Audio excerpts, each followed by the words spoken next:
suddenly all over the world, well, they will realize, well, there is a city called Charlotte in America, which has a fantastic stadium, which has great people and great soccer fans. Charlotte Soccer Show, John Hayes, Danny Brams, welcome back to Decision Day week. We're here. We're back. I'm excited to do another episode with you, Danny. It's a soccer city, and people are going to find out very quickly, Danny, where Charlotte is on the map. Charlotte's on the international soccer stage now, thanks to Gianni Infantino and the Club World Cup. It's so funny, Johnny. We were just getting all our episode prep here to get sort of our bounce back episode. It's been a couple weeks since we've done one, just with schedules and the way they've worked. And we just started going through a bunch of old material, and that Infantino clip's been kind of sitting in our to be used bin. And today was the perfect day to bust it out because it's decision day. MLS is got the eyes of the world on it, I think, in some respects, with the final standings yet to be made before the MLS Cup playoffs start. And Infantino's moved on to much bigger and better things, but we'll never forget that time he came to visit Charlotte and patronizingly told us all about our own soccer culture. It was great. Leo Messi is trying to stamp his career with another championship. There's a lot on the line, not just for David Tepper, for Infantino, for the Club World Cup, for Decision Day. I mean, this storyline. I mean, right now it's fun to be finishing the season at this time because there's just so much going on in the world of soccer, in the global scope of the beautiful game. For example, I'm pumped about Ireland's win today over Armenia. The World Cup belief still there, the hope alive. After cheers. I'll crack one to that, Slanche, for sure. Yeah. Cheers for you and Kevin Egan and the billions of Irishmen around the world and Irish women that love football. That's great to see. A birth into the World Cup. The expanded field, right? The expanded field bigger than ever. It's bigger than ever. But are they doing the first two play-in games for the World Cup in Dayton, Ohio? Kind of like the men's March Madness. Is that how that works? I'm not sure, but yeah. The first four. That's right. Yeah. Yes, the first four. We have two people that we're going to talk about specifically on tonight's show when it comes to Charlotte FC. There's only two that matter, Johnny. The players here in town who we spent all season talking about the club. There's so much going on, not just in MLS. And I call out the time of the year, Danny, because not just in soccer. I mentioned the World Cup qualifying matches that are happening. The Premier League is in full swing. The Cup competitions, Champions League happening now. Leagues all over the world. A lot of the times when we're watching and talking about Charlotte FC over the last, let's call it 5 months, the MLS has been the only show in town, other than the Club World Cup, for example. And a few random friendlies, yeah. So I think we got to just update people and let them know that there's two stars in town. There's a star in town for sure. Wilfried Zaha is here. He does play for the club, and he's the kind of guy that can maybe go on a run. But there's a young superstar budding who scored, what was it, a hat trick against Miami? Yeah, take that, Messi. This is what a hat trick looks like. You've had a few of them, but here's one stuffed back in your face. And Wilfried Zaha with two of the most clutch goals of the season as this club tries to secure a top 4 berth and earned home field advantage in the first round of the playoffs.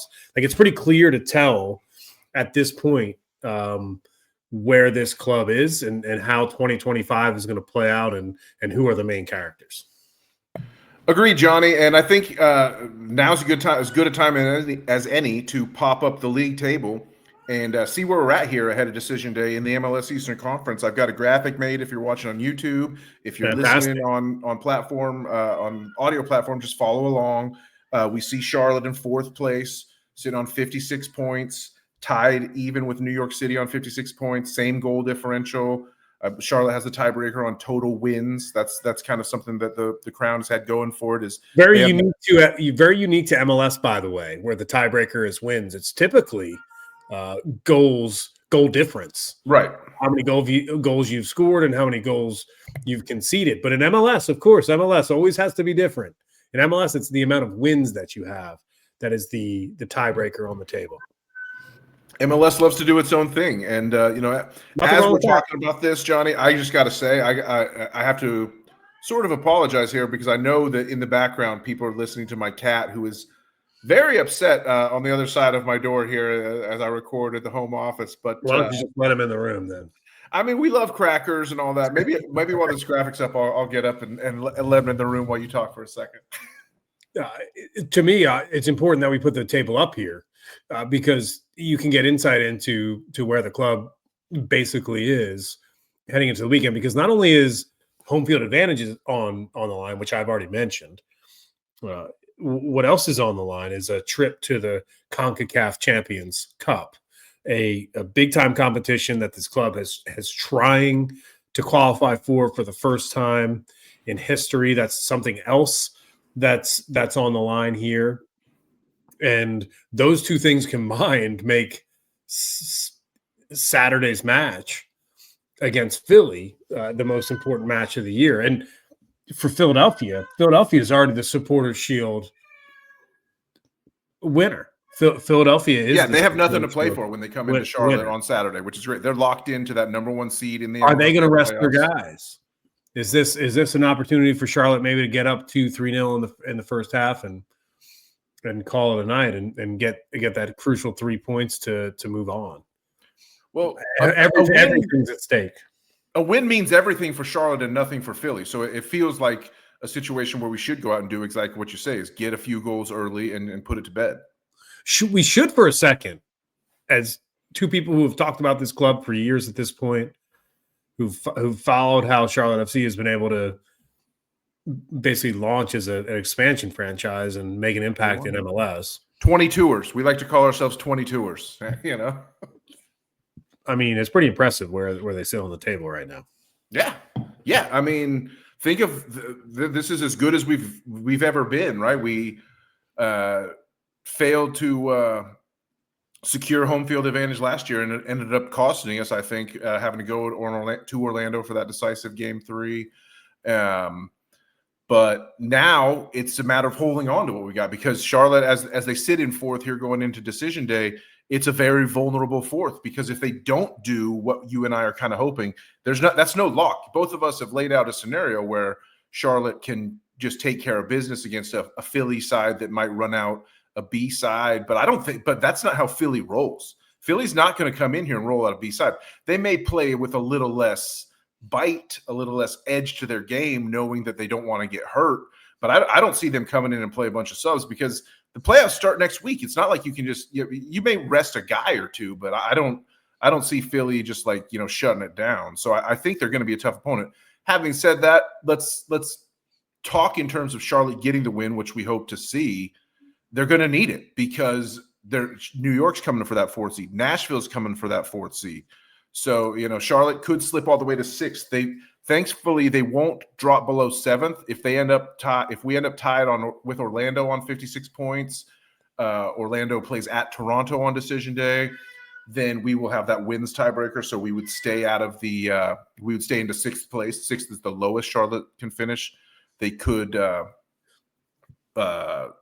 theoretically slip to fifth or sixth, and then you don't know where Miami's going to end up or where Cincy's going to end up. So you can't really there's no pick your matchup scenario really that you can do here, but you can hope for the best. We can talk about who you'd like to see. Right now, Columbus and Chicago are in the play-in game. They could jump up out of that play-in game based on their results. Columbus is hosting the Red Bulls, who were eliminated. Chicago is at New England, who's one of the worst teams in the East. So Orlando facing Toronto, all those teams probably look good to win, but the Nashville-Miami game is a good one. Miami can sort of help us out in this case by going in to beat Nashville. That's kind of a bit of a budding rivalry with their Leagues Cup and Open Cup showdowns that they've had in the last recent in the Messi era. So it's so much. It's almost impossible to project, because the final result of what this table is going to look like depends on so many different variables, Johnny. But take care of business, and you're hosting a playoff game. It's as simple as that. It's an exciting table. The only thing that would make it more exciting is if Philadelphia maybe had 1 or 2 less points, and it was Cincinnati. If they had precisely 2 less points that they had lost in Philadelphia at Subaru Park on a cold night in Hershey, where you and I were sitting right behind the bench with your dad. So that would have been great. Yeah, not quite Hershey, but same state. Or Chester, sorry, Hershey, Chester, whatever. It's all the same. My heart's in Delco. My heart's in Delco, and everywhere else is just Pennsylvania. So, me too. This is the man that I really want to have a conversation about tonight on the show, and it's somebody who popped up on an afternoon, shadows, bright sky in our nation's capital. It was Wilfried Zaha who scored what is now probably the most clutch goal of the season. A one-touch finish. It's a really nice goal, Danny, for Zaha here, and this momentum at the end of the season. Look at this well-worked set piece. Very, very, very well done. And shout out Niko Pekovic. A nice little layoff assist while he's falling down. Yeah, it's like basically hold up play within the opponent's 18-yard box. That's how you do it. You have to feed your stars, the players with class, have them take the shots inside the 18, and that's a really good call out for Pekovic, making an impact. Who would have thought at this point in the season he's on the pitch making an impact, and that's a good thing. Yeah, suspensions for Westwood, Bronico. He needed to step in that spot because if Charlotte doesn't get those 3 points at DC, it was a horrible team. They're not in this position to be in fourth and hold on to a playoff spot on decision day. And this was after Zaha against Montreal as well. Got on the score sheet. He's not afraid to get on the ball at this point. He's very comfortable making moves and clearly finishing as well. He's a player that's super hot right now, a player that might be peaking at the right time for Charlotte FC. And it's hard not to get excited about the possibility of Wilfried Zaha if Charlotte FC can get the right draw and play at home, and he can score goals in the MLS playoffs. You never know what the opportunity is for this team, because weeks ago we talked about I did an episode of Decoding the Presser. I did it with Dean Smith when Charlotte had a chance to compete for MLS Cup, and they lost the next match or drew the next match. I forget exactly what happened. I think it was a loss at home, Danny. Was it not? Was it before the Montreal or was it before the New York City? I'm drawing a blank too. Forgive me, but I do remember listening to the episode. No, it's okay. It was either before New York or Montreal. It was probably New York. Okay. Or it might have been Montreal as well. Either way, the point is like they were squarely in the race for the supporter shield. It was New York City. It was. Yeah, because then we did the Kalen Kyle a couple days later. It's all coming back to me now. The mountain candies are swimming my memories around a little bit. So at that time, the club was in the race for the supporter shield. Yeah, and at that point, if they were to win out, they could have looked to be getting the supporter shield. If you take the 3 point, if they had 6 more points on this table from wins against Montreal and New York City, then they would be right there. They would be sitting on 62, and I guess they wouldn't have a chance to catch Philly. But then who knows what would have happened? But they would be in a much better position to be hosting a better match, and certainly more in position for that CONCACAF Champions League, Johnny, which I want to talk to you about as well, because we're daring to dream as much as I mentioned it. I mentioned it when you got up that this is the other part of the high stakes on Saturday night at the Keep. Champions Cup qualification. Look at this graphic. It's crazy. It might take a couple things to break Charlotte FC's way, but there's 8 of 10 spots. There's 10 MLS spots in CONCACAF Champions Cup. 7 plus Leagues Cup, and MLS got all 3 Leagues Cup, so that makes 10. Let's say.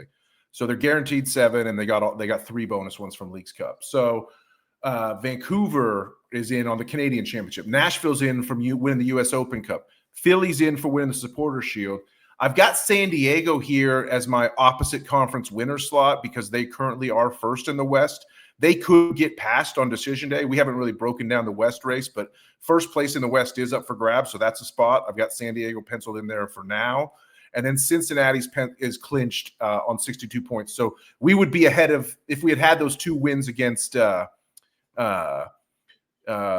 Montreal and New York City, then we'd be right there. We'd be ahead of, we'd be in that spot that says Cincinnati is next best club locked in. But there are 2 spots left, and there's 3 teams. If you look, it's a little bit tough to read this graphic at the bottom where the table is, but Los Angeles FC, Minnesota United, and Charlotte FC, 3 teams for 2 spots that are left right now. If LAFC loses and Minnesota draws or loses on decision day and Charlotte beats Philadelphia, we jump both of those guys on 59 points and the overall wins tiebreaker over LAFC. If Minnesota wins and LAFC loses, then they jump them and clinch it.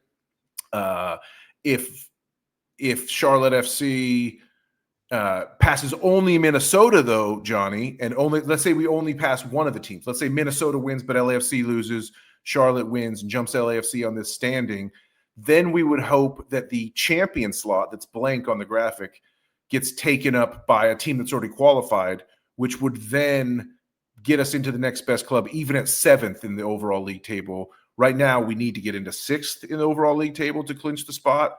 But if the champion is someone who's already clinched a spot, then that opens up 7th place in the overall league table. Is that it becomes that final next best club to go in. If any of that, hopefully all of that tracks. This is the first foray in the club's history to be in a position like this. To be playing in theory for a spot with a little bit of help playing for a spot in this is crazy. The real shame is that they were playing for a spot in this. In those 2 losses against Montreal, at home. And Zaha, like you showed the Zaha goal, Johnny, and I wanted to say, and we'll come back to this table in a second, but I just wanted to say, like Zaha, it's tough when someone gets a red card. It's and Adilson Milanda got a red. Like think about that moment because we were at the game. We were in the supporter section, John. You came over from your normal seats and we're hanging out in the supporter section. We were there. Kevin was there. Level Up Luke was there. Keith was there. Tracy was there, and it was like. We were having the greatest time. We had been living it up at the pregame. Hop Fly was hopping. We had a great walk down the Mint Street to the stadium. We were in there. It was so fun. And Zaha scores 10 minutes in, and the crowd is going nuts. And I was a little tipsy. The IPAs had me hazy, and it was the best time. And then all of a sudden, Milanda red card. Gianni subs out. We're playing park the bus defense, and we're looking at the prospect of playing park the bus defense for 75 minutes, and that's nothing to look forward to. And then they score on kind of a BS goal, and then they score another one, and it was just like, how did this all come crashing down? And it's so brutal when you point out that true fact, which is that was the game that really would have, the New York one too, we would have needed those points. But if we have those 3 points, even if we're tied at 59 right now going into decision day with LAFC, then we just win with our win. We hold them off with our win in their draw, which, LAFC plays at Colorado, I believe, on Saturday. So that's not a great matchup. It's probably one they should expect to win with Sun and Buanga like in fine form. But yeah, like you said, Johnny, we are playing for it on Saturday decision day, but we were playing for it the last few weeks, and it's unfortunate that they didn't get business done against a couple of poor teams. The one outlier on that graphic is LA Galaxy, the 3rd place finisher in the league's cup. I know. What a sneak job by the Galaxy there. Right. The fact that the Galaxy are qualified for qualification right now and LAFC is not is just goes to show how crazy this sport is and how you have to take advantage of your opportunities when they present themselves, and why cup competitions are just as important as league competitions. Year to year, you need to balance where your opportunities are. And this is the perfect example of how at the end of the season, Charlotte could be qualified for this right now. The Crown has had plenty of opportunity. We could have that Cincinnati spot because should be ours on a 20 wins to 19 wins tiebreaker, but we couldn't beat NYC in stupid Yankee Stadium, and then we fell apart as I just described after that latest moment of the fall that Zaha had given us originally with that goal that he showed. The other player What are you gonna do, Johnny? What are you gonna do? You just take them as they come. The other player we need to talk about is Idan Toklomati.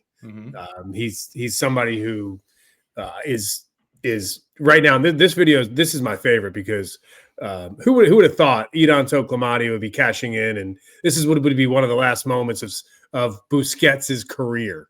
Yeah, a penalty given up, Idan Toklomati cashing it in, earning his hat trick against. I want you to show that. I want you to show that one more time because I want you to show it, and then I want you. I forget if we can pause the videos when they're loaded up like this, but look at him right here, Idan. He looks at Zaha like that. He checks with Zaha right before his run up, and I just love that little moment. It's so good.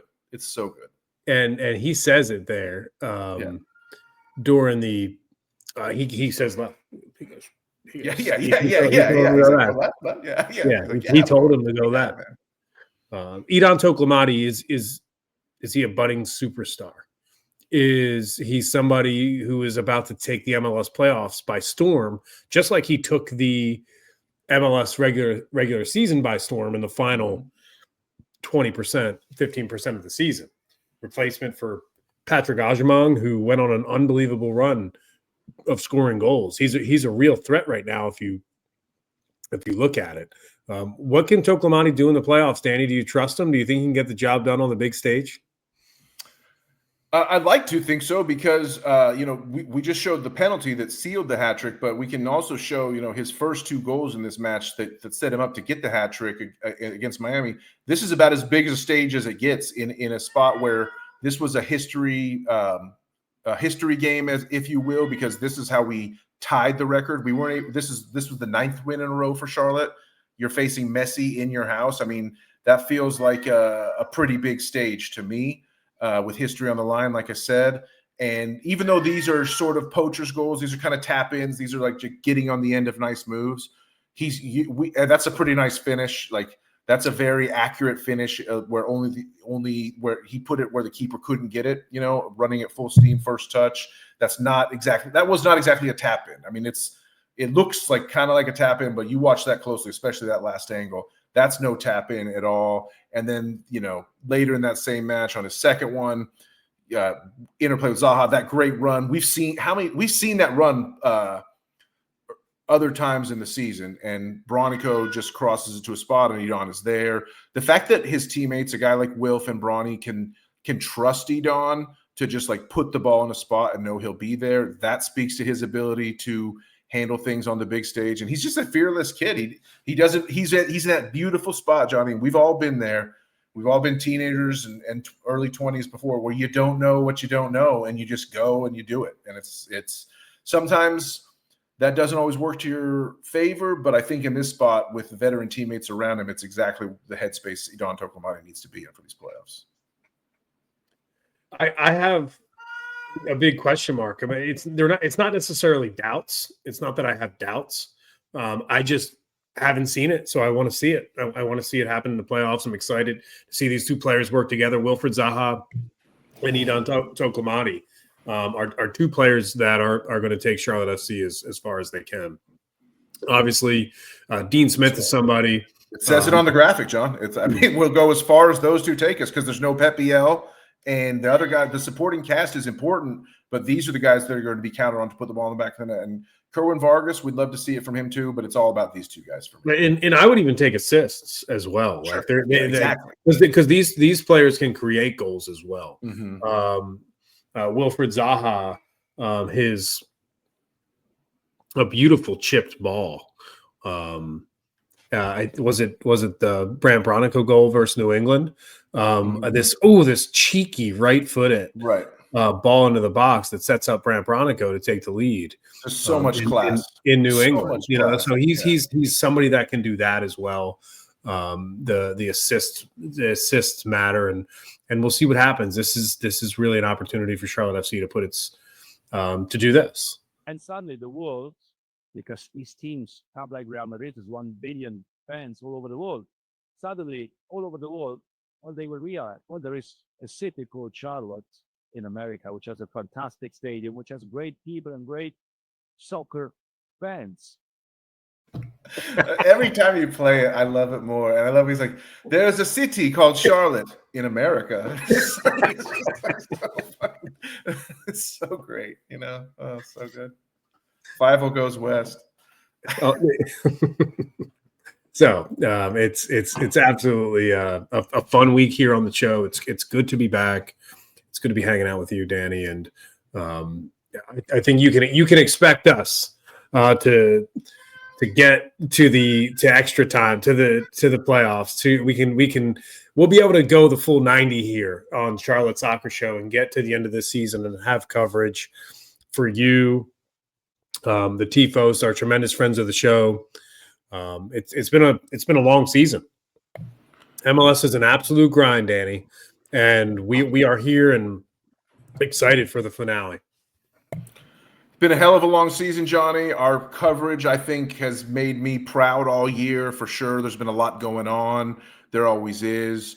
You really got into a brand new job in earnest.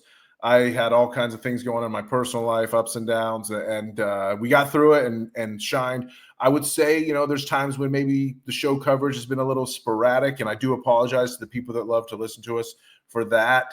But I'll just say that's kind of the way it goes when we just do this for fun. Neither of us is making money off of this, so it's kind of like we do it when we can. I still think we put out a product to be proud of. And I'll just say, when people say, "Oh, you know what? Where's an episode? We want to hear from you guys," stuff like that. That we appreciate that, because that just makes us that's what we get paid in. We get paid in compliments and the shout outs that like people like give us at the bar, or that someone sees a hot fly, like, "Oh, it's John and Danny," you know, like that's all we get. So that's all we need, you know. I mean, it might as well be. But I am very much with you in terms of, let's go all the way. Let's go the full 90. It's year 4. Charlotte FC's poised better than it's ever been. We've never been sitting fourth in the table going into decision day, and we've never been sitting where a win and one little bit of help will get us into CONCACAF Champions Cup. These are unprecedented times for Charlotte FC, so we should definitely be enjoying it.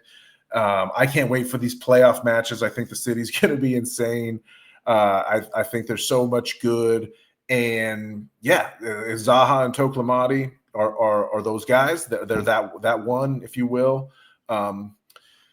I don't know. I'm just hyped up. You know, we talk about how important is it to be in home field in playoffs. I think it's everything. You know, I think that this match against Philadelphia, it's nice to have the safety net of like, hey, if you lose, you're still in the first round of the playoffs. You're going to have you have to go on the road in a 3-match series more often, but I want to win. I want to have that home field. If it comes if I'm not mistaken, check me on this. Everyone can fact check me on this. I think there were, you know, some tight matchups, and most of the series that went to 3 matches last year, the home team won. I think Charlotte was the only one that threatened to win on the road. I could be mistaken about that, so you can double check me. But whether that's true or not, it doesn't change the fact that home field is very important. So I think it's got to be a go out and win. And like I said, we can't take Philadelphia lightly. I think Philly's going out there. Philly plays to a standard, so it doesn't matter if they've already clinched Supporter Shield. They might rest some guys just for rest, but they're not going to rest their whole 11. It's not like they're not going to put George Marks in goal. It doesn't really matter. It doesn't matter what they do. It doesn't matter. Yeah, you have to get 3 points. So it's just they can roll out their A squad or their D squad. It doesn't matter to me. Right.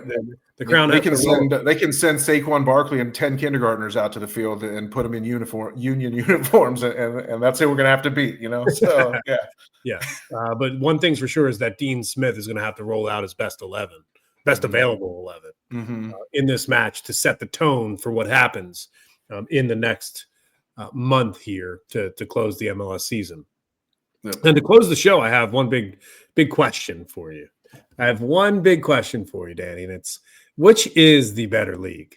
I think a team. I think, you know, the Championship is not too much different from the other. This is a major league over here. You're going to a second league in the UK.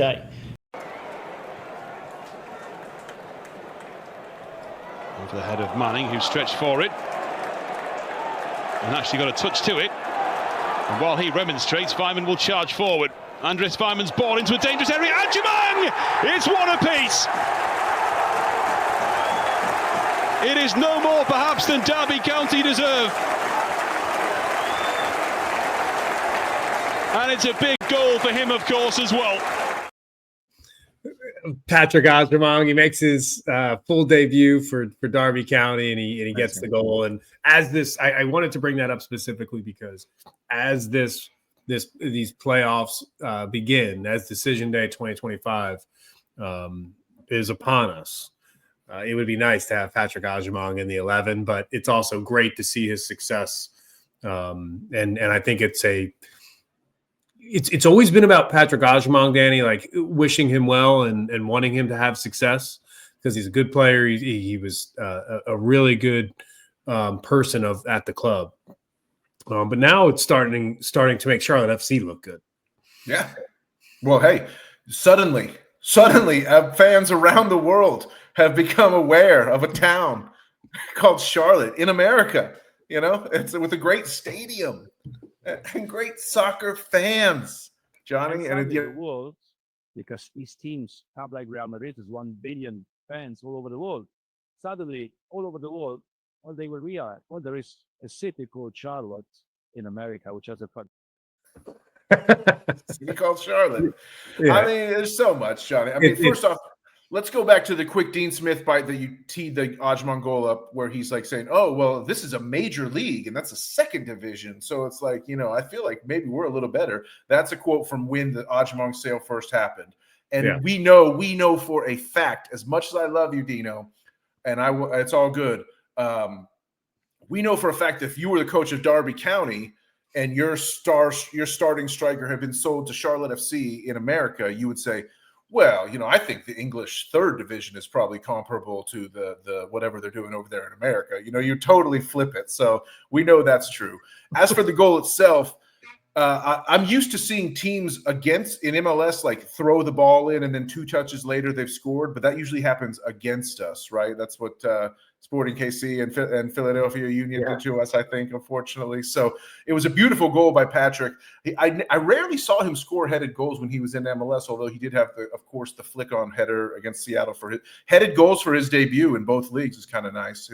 His debut goals in MLS and the championship. But it's real nice, and we love to see Patrick going. And the funny thing is, Johnny, you talk about the one thing we have not had to deal with Patrick leaving is it's all been good because it's like we love Patrick. Patrick's doing well in his new place, and the replacement is banging in the goals. Like, no problem.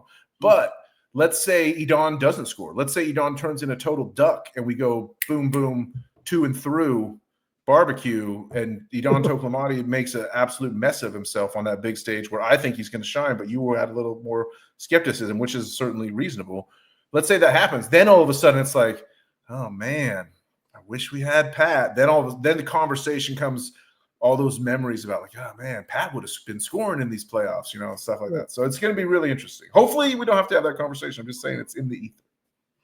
It's kind of like you know, the Marvel movies where it's like different timelines are splitting, you know? Yeah, exactly. The timeline is fracturing. Are we on the sacred timeline, or are we one of those branches that's getting pruned? You know, we don't know. So, Pat is on a different timeline now, and I'm excited to potentially see what happens on Saturdays. The international break is over. Pat will start the day, maybe in the starting lineup for Derby County against Oxford on the road on Saturday morning. Now, Johnny, don't you fret. Don't you worry.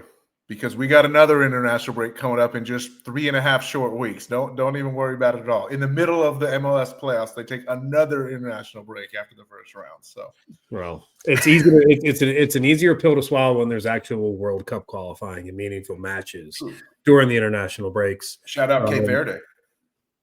Cape Verde, a lot of great storylines out there, and it's definitely a deep cut. If you're a big soccer fan. These World Cup qualifying matches are deep cuts. They're so meaningful to qualify for the competition, and there's extra spots available like we've talked about. So do us a favor, hit us up on our social channels. At For the Crown Baby on X. Make sure you leave a review on the podcast feed. Tell us what you want for 2026. We're gonna continue to do content for sure, and I'm excited to do that. I just right now the focus is, hey, let's see what the hell happens here in the fall. Mm-hmm. it's easy to get to the end of the season and start thinking about the future. But right now, it's there's history that could be made here in town. And we talked about Charlotte FC and the Panthers potentially having a good fall, and we'll see what happens in town, Danny. It's a soccer city, it's We put the stake in the ground. Charlotte is a soccer city. As a soccer city, so Charlotte is most definitely a soccer city. Charlotte, which is has become as well a great soccer city. Shout out Z-Man Prost. If you know, you know. I know you're listening, Zoran, and it was good to see you recently. Thanks for having fun with us on the show. These moments in town, it's easy to forget that they've happened, Danny. You know, we've lived through all of this, and I think you've done such a great job of covering soccer in this city. The Carolina Ascent are back on the pitch. Can't wait to get to some games. Yeah, this winter. Spring. So it's a great opportunity to continue the soccer coverage here in town. If you're interested in the Carolina Ascent, I would encourage you to get over to Elizabeth. It's been a while since I've been to Elizabeth, but I got to get over there here in the next couple months for sure. Before People's Market, you got to go. 26, yes. Hangover Burger, let's fucking get it. Until next time, Danny, it's great to see you. It's great to chat with you. Hope everybody has a great time at the Keep this weekend. Charlotte FC maybe gets a result, and maybe the club makes history. Until next time. Keep pounding for the crown, baby.